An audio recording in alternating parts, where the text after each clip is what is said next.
everyone. So today we're going to cover what the blended method is.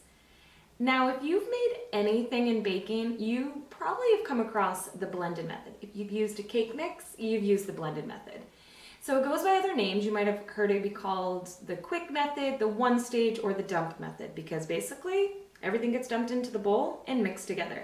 It's the easiest one to start with, and it's great if you're short on time or if you're new to baking.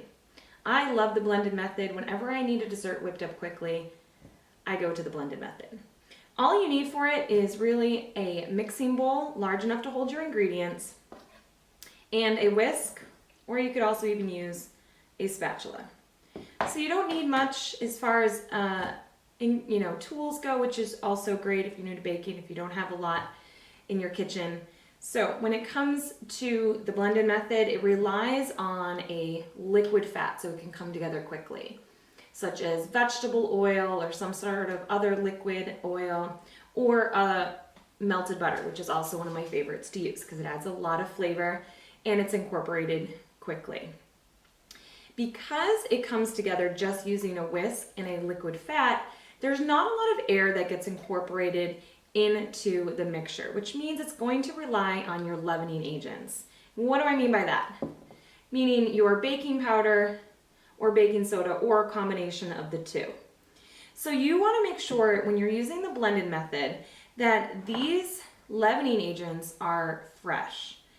If these have expired, which they can, then means your cake or your cupcakes or whatever it is the recipe that you're using isn't going to rise. So if you've used the blended method in the past and it hasn't come out right, cake hasn't risen, probably has something to do with the freshness of your leavening agents.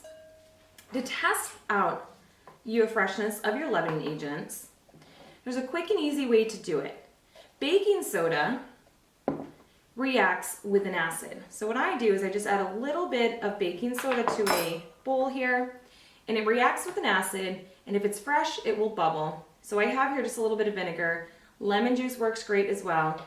So I just add a little bit of this, and as you can see, it's bubbling, which means my baking soda is still fresh and good to use. You can do the same thing with your baking powder. Baking powder is a double reaction, which means it's going to react when it hits the liquids in the bowl and also the heat of the oven. So for the baking powder, I would do the same thing. I would add a little bit to a dish, but instead of an acid this time, I'm going to use just a little bit of hot water. And again, if it bubbles, it means my baking powder is fresh and ready to go. The other thing that can also have the blended method fail on you is simply not measuring your ingredients correctly. So make sure you go back and watch that measuring video because it's super important to get your ingredients measured correctly. And the last tip I have for you is to make sure to not overmix when it comes to the blended method. And you're going to hear me say that a lot when it comes to all sorts of recipes and techniques, but overmixing can really start to make a tough cake in the end because it's going to activate what's called that gluten. So my tip for you is when you're mixing your ingredients together, I like to leave just like one little bit of streak of flour in the end, just so I know that I haven't overmixed. So check the freshness of your baking powder and your baking soda. Make sure to measure your ingredients correctly and make sure to not overmix.